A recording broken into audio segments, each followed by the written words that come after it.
한국어 너무나 전공 16학번 조수영입니다. 여기 1호학번으로 잘못 나와 있네요, 보니까. 일단은 저는 앞서 말씀드렸다시피 지금 BGF 리테일 서북지역부 서북영업 1팀에서 주임으로 근무하고 있고요. 사실 여태까지 직무특강 오셨던 분들 보면은 대부분 다 좀 전공에 관련되신 분들이 많거나 한데 제가 아마 이제 직무특강으로 온 선배님들 중에서는 가장 좀 직무랑 거리가 먼 사람이 아닐까. 오늘 특강은 조금 이제 우리 전공을 졸업하고 나서 이런 길로도 또 나아갈 수 있다 정도의 느낌으로 좀 들어주시면은 감사할 것 같습니다. 자기소개는 이제 앞에서 다 해주셔가지고 보시고 넘어가시면 될 것 같고요. 회사 소개 좀 하도록 하겠습니다. BGF 리테일이라고 회사를 이미 난 알고 있었다 하시는 분들 계실까요? 없으시죠? 네. 보통 이제 BGF 리테일이라고 하면은 잘 못 알아들으시고 편의점 CU를 운영하고 있는 회사라고 하시면은 좀 잘 알아들으시는 편인데 이제 BGF 리테일은 말 그대로 이제 편의점 브랜드인 CU를 운영하는 회사고요. 저희 회사 뭐 간단하게 설명을 하면은 작년 기준 매장 전국에 한 18,000개 정도 있었고 매출 8조 7천억에다가 영업이익 2,500억 해갖고 작년에 그렇게 나왔던 회사거든요. 그래서 저희 회사가 하는 일은 간단하게 나누어서 세 가지라고 할 수 있습니다. 유통망을 구축을 하고 다양한 점포 운영 방안을 개발을 하고 가맹객을 모아서 가맹 사업을 하는 것. 이 중에서 가장 중요한 포인트가 바로 가맹 사업이라는 포인트를 들 수가 있을 것 같아요. 편의점은 이제 본사에서 이렇게 직접 운영을 하는 게 아니고 프랜차이즈 사업으로서 저희가 가맹객을 모집해서 그 가맹객으로 오신 점주님들과 함께 프랜차이즈 사업을 영위를 하는 게 저희 회사의 기본적인 그러면은 이제 그 가맹점 프랜차이즈 사업을 하면은 단순히 그냥 놔둘 수가 없습니다. 예를 들면은 저희가 여기 기숙사에도 CU 편의점이 있죠. 기숙사 CU 편의점에 있는 상품과 그 편의점에서 갔었을 때 느꼈던 감정, 그거를 서울을 가든 부산을 가든 어디를 가든 일관성 있게 유지를 해야 되는 게 바로 프랜차이즈 사업이란 말이죠. 그래서 그 프랜차이즈의 일관성을 유지하기 위해서는 어느 정도의 이제 좀 인력이 필요합니다. 일관성을 유지하는 데 필요한 인력이 바로 지금부터 제가 이제 직무로 있는 SC 영업관리 직무입니다. 간단하게 설명을 해서 담당 점포가 안정적으로 운영될 수 있도록 지도 및 지원하는 직무이고요. 그다음에 점포 매출 향상을 통해서 궁극적으로 가맹본부와 가맹점의 수익 목표를 달성해 나가는 직무입니다. 이렇게 설명을 하면은 사실 뭔 일을 하는 사람인가 애매하게 느끼실 수 있어요. 혹시 드라마 나의 해방일지 보신 분 계신가요? 거기서 이민기 씨가 이제 편의점 슈퍼바이저로 나오거든요. 그분이 하시는 업무랑 거의 상이하다고, 거의 비슷하다고 생각하시면 될 것 같습니다. 업무는 보통 뭉뚱그려 말해갖고 이렇게 세 가지 정도로 나눌 수가 있어요. 일단 점포 운영 지원, 상품 판매 지원, 가맹 계약 관련 업무인데요.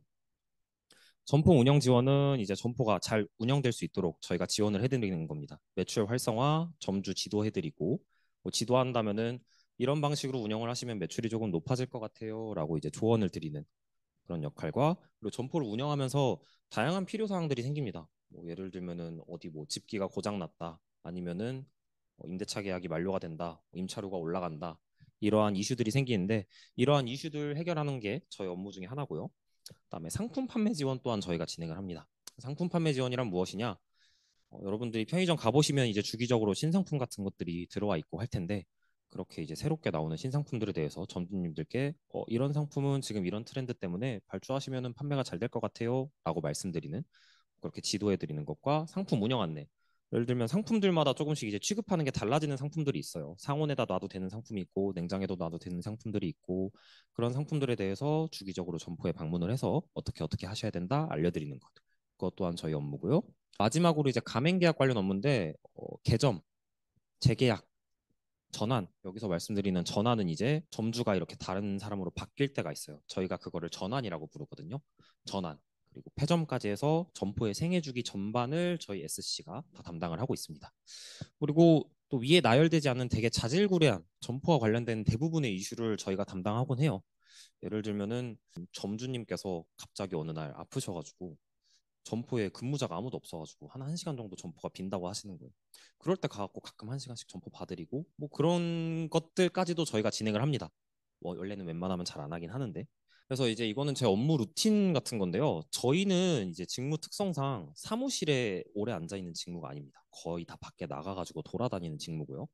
그래서 사무실에 공식적으로 모이는 날은 월요일에 저희가 데이터 데이라 그래갖고 팀 회의를 진행을 합니다. 이 데이터 데이 때는 가가지고 전주의 매출 그리고 뭐 기후라든지 아니면은 경제적 동향 같은 거를 다 같이 팀끼리 공유를 하고 어떻게 대응을 해나갈지 그거에 대해서 회의를 진행을 하고요.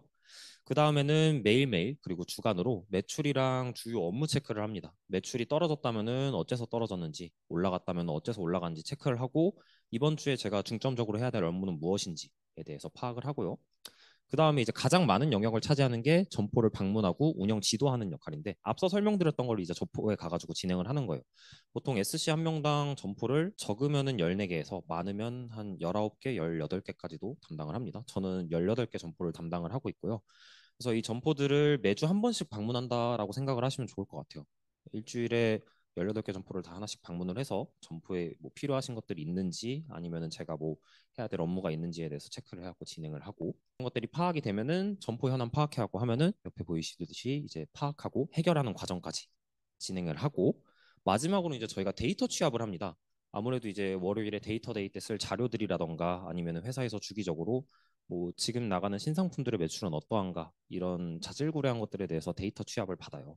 저희가 그런 매출 데이터를 확인을 해서 이런 것들을 취합해서 본사로 올려보내고 그것들이 나중에 쌓여서 또다시 월요일에 데이터 데이 때 저희에게 전달되는 그런 이제 순환 구조를 좀 갖고 있습니다. 직무의 특징을 조금 설명을 하자면은 되게 넓은 지식과 다양한 경험이 필요한 것 같아요.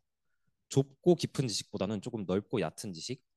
예를 들면은 제가 앞서 말씀드렸던 뭐 재계약 같은 부분에서는 부동산 관련된 지식도 조금 없지 않아 있어야 되고요. 왜냐하면은 저희가 직접 점포를 이제 상권을 돌아다니면서 여기엔 점포가 들어가면 괜찮을 것 같다 물건을 확인해보는 작업도 거치기 때문에 그래서 뭐 부동산에다가 전화해가지고 여기 지금 월세 임차료 얼마예요, 뭐 보증금 얼마예요, 막 이런 것들까지 저희가 파악을 하고 다니기도 하고요.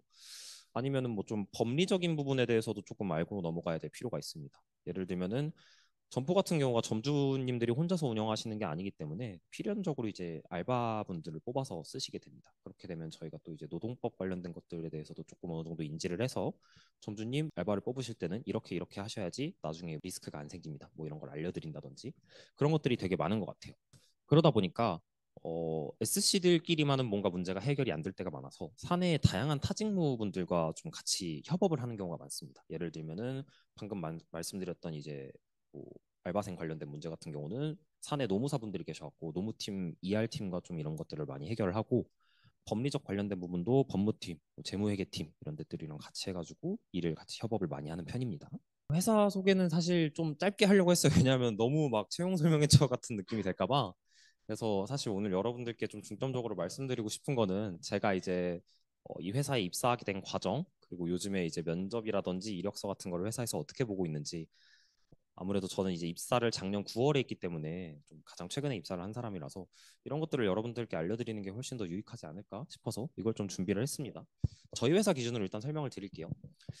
저희 회사 채용 과정은 이제 1년에 4번이 있습니다. 2번은 공채, 상반기, 하반기 공채가 있고요. 그다음에 2번은 채용 연계형 인턴이라고 해갖고 있는데 이거는 동계랑 하계 2번 진행을 합니다. 그래서 총 1년에 4번 채용이 있고요. 둘 다 최종 합격하면 뭐 정직원이 되는 건 똑같고요. 뭐 채용 연계형 인턴을 했다고 해가지고 뭐 입사하자마자 또 나는 인턴을 해야 되는가 그런 건 아닙니다. 이제 그 과정에서 인턴 실습이 있어갖고 저희가 채용 연계형 인턴이라고 부르는 과정이고요. 지금 그래서 제가 알기로 아마 상반기 공채를 14일까지 마감하는 걸로 알고 있는데 혹시 생각이 있으신 분들은 한번 자소서 좀 작성해 보셔도 괜찮을 것 같아요. 뭐 채용 과정 및 필요 사항인데 어, 사실 보시면 알다시피 저는 이거에 대해서 좀 남들한테 설명드릴 때 그냥 진짜 지원을 하시는 분께서 회사에 들어올 만한 최소한의 성실성을 가진 사람인지를 보는 과정이라고 생각해요. 커트라인이라고들 많이 얘기를 하시는데 사실 막 그렇게 무시무시한 커트라인은 아니거든요. 학점 3.0 이상이면 되고 해외여행 뭐 결격 없어야 되고 그다음에 학위 사항 중 한 개 이상 보유한 인원이라고 하는데 토익 700, 토플 82점, 유통관리사 2급, 한국사 2급 뭐 이 정도면은 사실 그렇게 막 높은 커트라인은 아니라서 여러분들께서 충분히 학교 생활을 하시다 보면은 자연스럽게 달성하실 수 있는 부분이 아닌가라는 생각이 들어요.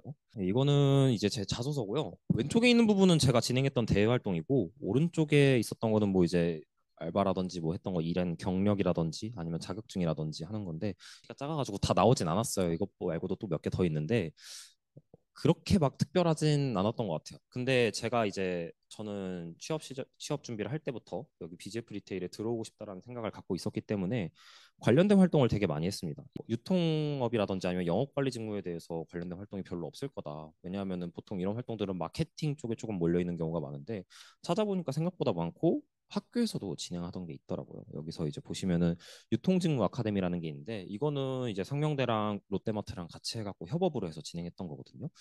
이런 활동들도 있다 보니까 대외 활동 쌓으시는 데는 충분히 문제가 없으실 것 같아요.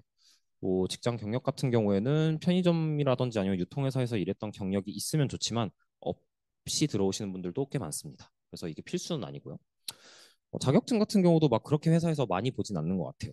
뭐 그냥 이 자격증이 있으면 좋고 저 자격증이 있으면 좋다까지는 없는데 제 개인적인 생각에는 유통관리사나 물류관리사, 그러니까 저희 회사를 희망을 하신다면 그 두 개 중 하나는 갖고 계신 편이 좋다고 생각을 합니다.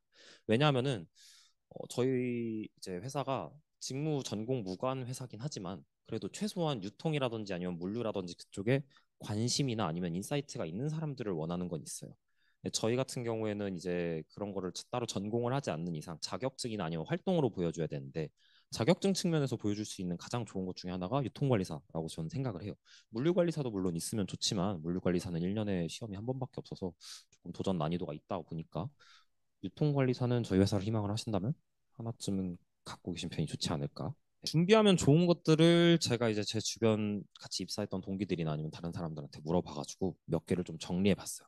앞서 말씀드린 것과 좀 겹치는 것도 있는데 먼저 첫 번째로 필요한 거는 자격증보다는 경험이 더 많이 필요한 것 같아요. 자격증이 뭐 이런 게 있으면 좋고 저런 게 있으면 좋고 휘황찬란한 것보다 경험이 많은 게 되게 중요합니다. 제가 직무 조금 전에 설명드렸었을 때도 말씀드렸다시피 뭐 법무적 업무를 할 때도 있고 부동산 뭐 그런 다양한 업무들을 하다 보니까 경험이 많은 사람일수록 회사에 적응하기가 훨씬 더 좋아요. 그리고 또 저희 직무의 특징이라면은 사람을 많이 만납니다. 당장 제가 이제 점포를 18개를 담당을 하다 보니까 만나는 점주님만 해도 18명이 되고 그리고 또 모든 점포가 다 점주님 혼자서 운영하시는 게 아니에요. 예를 들면은 점포의 명의만 갖고 계시고 점장님을 따로 이렇게 고용을 하셔서 갖고 두는 경우도 있으시고 그러면 보통 SC 한 명마다 이해관계자가 거의 한 30명이 넘어가는 거예요. 발령을 받자마자. 그렇기 때문에 좀 다양한 사람들을 만나본 경험들, 이 사람과 어떻게 관계를 쌓아나가야 되는지 그런 것들을 잘 아는 사람들이 이제 회사에서 조금 더 적응을 잘 하는 것 같기도 하고 회사도 그런 사람들을 선호하는 것 같아요. 그리고 성과가 아예 중요하지 않습니다. 어떤 경험을 했다면은 저는 여기에 있어갖고 유의미한 성과가 좀 같이 있어야지 그 했던 경험이 좀 더 빛이 난다고 생각을 해요. 가령 예를 들면은 저 같은 경우에는 이제 시준생이라는 활동을 제가 했었어요. 이거는 BGF 리테일에서 진행했던 대외 활동이었었는데 해당 활동에서 제가 이제 최우수상으로 입상하고 나서 그게 조금 더 긍정적으로 작용했었던 것도 있고 그거 외에도 관련 유통 직무에서 좀 입상한 것들이 조금 많이 크게 이제 입사할 때 다가왔었거든요. 물론 경험이 많은 것도 좋지만 경험에서 낸 성과가 있어야 되기 때문에 영업관리 직무 특성상 이제 성과를 낸다는 것 자체가 어쩔 수 없는 것 같아요. 저희는 아무래도 외근직이고 밖에서 돌아다니다 보니까 저희가 일하고 있다. 내가 지금 일을 잘하고 있는지 못하고 있는지는 결과적으로는 이제 월마다 나오는 숫자로 판명이 돼요. 그래서 이런 성과 같은 거를 입사할 때부터 좀 보여주는 게 좋다. 회사도 그런 거를 되게 좋아한다라는 점. 그리고 좀 커뮤니케이션 능력, 이해관계자들이 워낙에 많다 보니까 제 개인적으로 생각하기에는 직무 특성상 가장 중요한 능력이라고도 생각이 됩니다. 누구라도 이제 누구와도 원활한 관계를 형성을 할 수 있는가?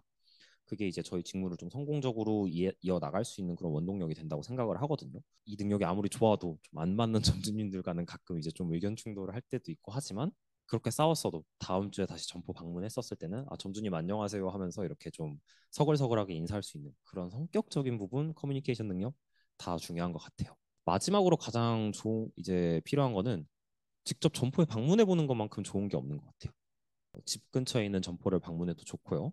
예를 들면 여러분 이제 BGF 리테일 입사를 원하신다고 가정을 했었을 때 CU만 꼭 방문을 해보는 게 아니고 경합점, 경쟁점 같은데 뭐 이마트라든지 세븐일레븐이라든지 GS25 이런 다양한 점포들을 직접 방문해 보는 게 가장 좋습니다. 왜냐하면은 점포를 방문하고 그 점포에서 어떤 상품을 판매하고 있는지 그 점포가 어떤 장점을 갖고 있는지 아니면 어떤 단점을 갖고 있는지 이런 것들을 파악하는 과정을 거치다 보면은 자연스럽게 좀 점포를 보는 인사이트들이 좀 늘어나거든요. 시야들도 좀 넓어지고 그러다 보면은 어느 순간 자연스럽게 이제 컨설팅을 하고 있는 본인을 발견을 하실 수도 있습니다. 여기에는 조금 이런 게 있으면 좋을 것 같은데. 아니면은 여기는 이거 조금만 더 청결하면 좋을 것 같은데 여기는 점포 바깥에다가 파라솔이랑 의자만 좀 깔아놓으면 매출이 올라갈 것 같은데 그런 직접 방문해보는 경험들이 실제로 입사하실 때 크게 도움이 많이 될 것 같아요.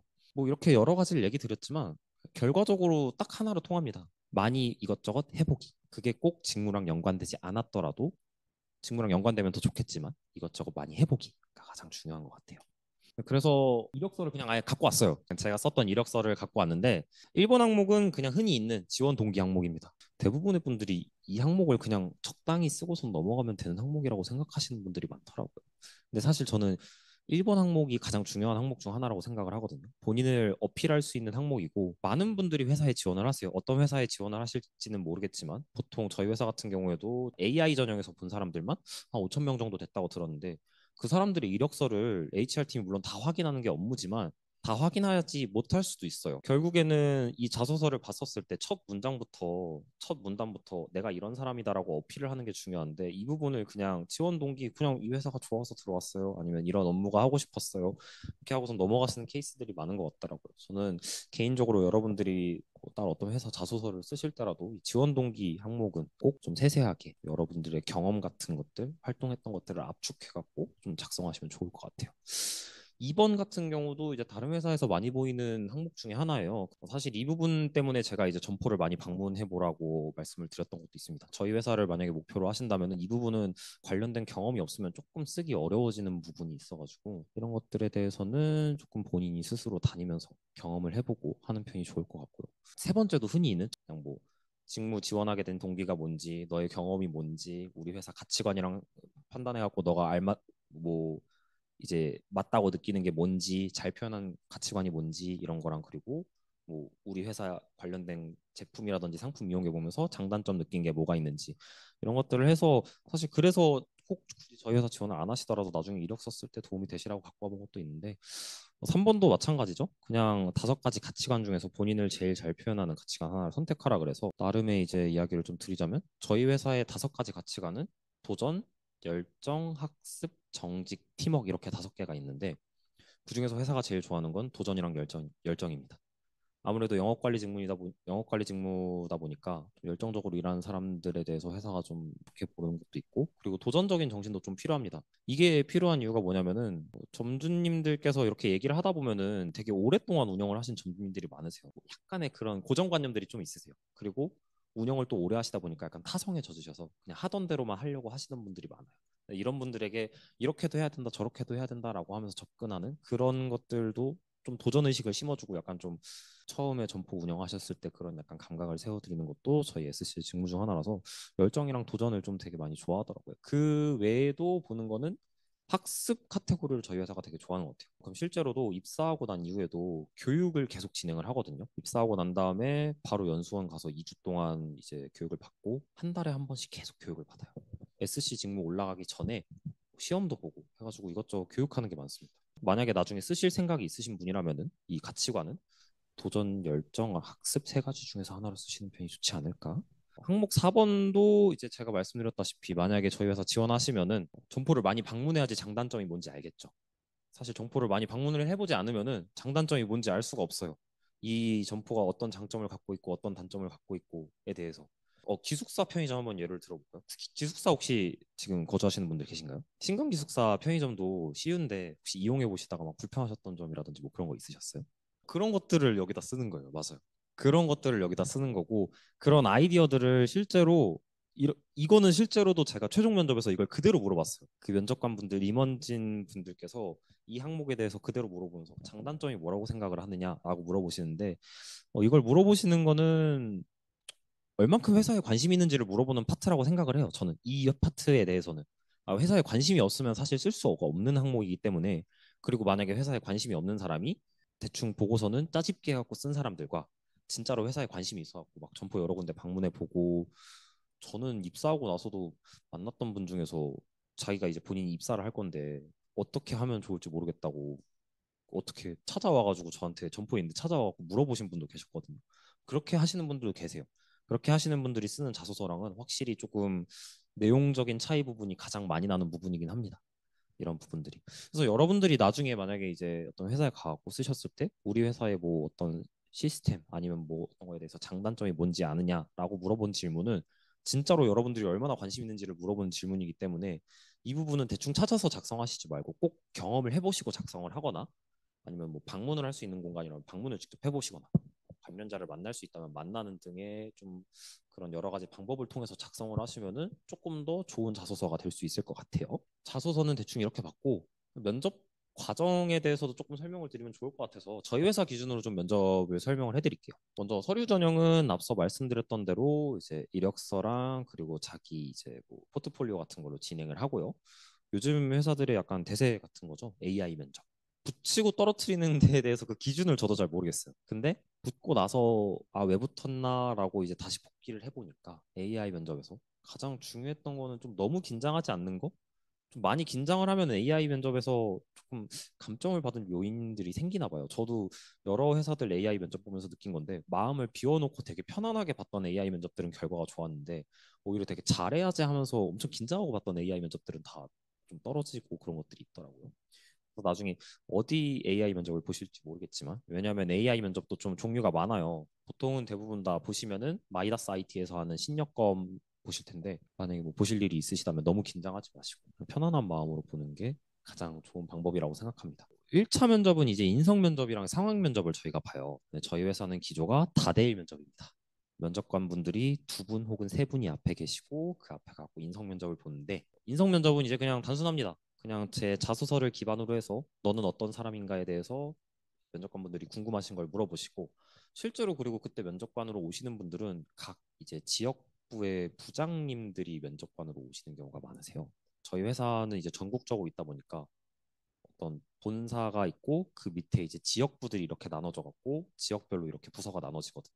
그래서 그 지역부마다 부장님들이 계신데 그분들이 다 오셔가지고 1차 면접 때 인성 면접을 같이 보세요. 어떻게 보면은 우리 지역부로 데려올 애들에 대해서 미리 내가 봐두겠다라는 의미도 있는 거겠죠. 그래서 좀 1차 면접, 인성 면접은 그렇게 진행되고요. 상황 면접은 조금 독특합니다. 이런 비슷한 걸 줘요. 이런 걸 종이를 던져줍니다. 요거 말고도 막 이것저것 많이 쓰여져 있는 게 있어요. 이런 비슷한 종이를 던져준 다음에 10분을 줍니다. 10분을 주고 나서 자, 너 이 점포에서 이런 상권을 가진 이런 점포가 있는데 여기서 우리가 A라는 안이랑 B라는 안이랑 C라는 안 세 가지 중에서 하나를 하려고 해. 그 중에서 뭐가 제일 적합할 것 같아? 너가 논리적으로 한번 설명을 해봐.가 상황 면접이에요. 이거는 그래서 진짜로 공부를 안 하고 그냥 현장에 가고 그냥 보고 나서 하면 되지라고 하면 안 되는 부분 중 하나더라고요. 완벽하게 똑같진 않아요. 이건 제가 약간 예시형으로 약간 만든 거라서 대충 이런 느낌의 것들을 보여주고 나서 이제 지원자들의 반응을 봅니다. 상황 면접을 하고 나면은 이제 공채 같은 경우에는 바로 최종 면접으로 넘어가는데 저 같은 경우에는 이제 채용 연계형 인턴 전형으로 입사를 했었기 때문에 인턴 실습을 진행을 합니다. 인턴 실습은 약 4주 동안 진행이 돼요. 그래서 직영점에서 2주 동안 실습을 하고 그다음에 직무 실습 채용 연계형 인턴은 다 SC로 뽑고 있기 때문에 직무 실습 SC랑 동행을 하면서 2주 동안 실습을 하고 이렇게 진행을 합니다. 그 과정들이 다 이제 평가가 돼요. 그래서 직무 실습이랑 직영점 실습 둘 다 과제를 내줘가지고 과제를 하나씩 제출을 해야 되고요. 개선한 과제가 있어요. 내가 다녔던 점포들 중에서 이건 이렇게 바꿨으면 좋겠다 하는 것들에 대해서 개선안을 만드는 과제가 있는데 두 번을 합니다. 직영점에서 한 번, 직무 실습에서 한 번 하고 여기서 평가들은 다 이제 HR 팀이 일일이 붙어서 평가하는 게 아니고 실습한 실습 대상자분들께서 평가를 하십니다. 그래서 인턴 실습이 끝나고 나면은 최종 면접을 갑니다. 저희 최종 면접은 이제 선릉역에 있는 BGF 사옥 본사에서 진행을 하고요. 이거는 제일 그러니까 서류 전형부터 인턴 실습까지는 어느 정도 틀이 있는데 최종 면접은 제가 제일 말씀드리기가 조금 까다롭더라고요. 왜냐하면은 본 사람들마다 다 다르고 그리고 최종 면접은 임직원분들이 오시기 때문에 요일별로 임직원분들이 들어오시는 분들이 다르시거든요. 그래서 그 들어오시는 임직원분들마다 성향이 다르세요. 어떤 분들은 되게 공격적인 질문을 하는 분들도 계세요. 가령 예를 들면은 아시는 지인분께서 입사했었을 때 들었던 얘기는 대놓고 그런 질문을 하셨대요. 본인이 지금 우리 지금 남아있는 전형 지원자 중에서 제일 스펙이 낮은데 본인의 장점은 뭐라고 생각하느냐? 라는 질문. 그런 좀 대답하기 까다로운 질문들 하시는 경우가 많으셔요. 근데 이제 최종 면접이다 보니까 이미 여러분들이 해왔던 활동 그리고 직영점에서 했던 그런 평가 내역들이 다 이미 정리돼서 올라가 있어서 물어보시는 것들은 진짜 궁금하신 것만 물어보셔요. 그래서 저희 면접 과정은 이렇게 진행이 됩니다. 인턴 전형이 아니고 이제 공채 전형으로 들어가면은 저기서 인턴 실습 과정이 빠지고 최종 면접을 본 다음에 일주일 동안 현장 실습을 나갑니다. 그 현장 실습도 합불합이 있어요. 그래서 현장 실습에서 떨어지시는 분들도 최종 면접 붙었는데 현장 실습에서 떨어지시는 분들도 실제로 계시고 아무튼 그런 전형입니다. 나중에 뭐 혹시라도 입사를 하실 생각이 있으시거나 아니면 회사에 좀 더 궁금하시면 제가 이제 끝나고 나서 뭐 이메일이라든지 연락처를 좀 알려드릴게요. 궁금하신 거 있으시면 보내주시면은 면접 전형 관련된 부분에 대해서는 제가 조금 더 세세하게 설명을 드릴게요. 저 같은 경우는 조금 이제 한 2년 정도 되게 오래 전부터 준비를 했었던 것 같아요. 원래도 유통업에 대해서 관심이 있었고, 저는 좀 준비를 오래 한 편인데, 말씀드렸다시피 경영이랑 관련된 거 아니냐고 하는데, 사실 저는 저희 학과, 저희 전공만큼 여기저기 다 붙였을 때 위화감 없는 전공이 없다라고 생각을 하거든요. 제가 말씀드렸다시피 저희한테 중요한 거는 경영적인 능력도 뭐 있으면 좋지만 결국에는 필요한 건 커뮤니케이션 능력이에요. 저희 이제 전공 공부하면서 배우는 것들 중에 하나죠. 그런 포인트를 잡고서는 뭐 이력서 작성하시거나 면접 때 이야기를 하시면은 충분히 문제가 안 된다고 생각하고 실제로 저도 면접 때 그런 식으로 이제 이야기를 했었고 전공이 다르다는 질문에 대해서는 압박 면접 질문으로 한 번씩 받으실 수도 있어요. 네, 그런 거에 대해서 내가 이 전공에서 얻은 게 무엇이고 이 전공을 통해서 얻은 게 무엇이고 이 전공에서 배웠던 것들이 내가 하는 직무와 무슨 연관이 있는지 그것만 정리를 좀 잘하시면은 충분히 입사하시는데 막 그런 걸림돌이 되고 그러진 않을 거라고 생각합니다.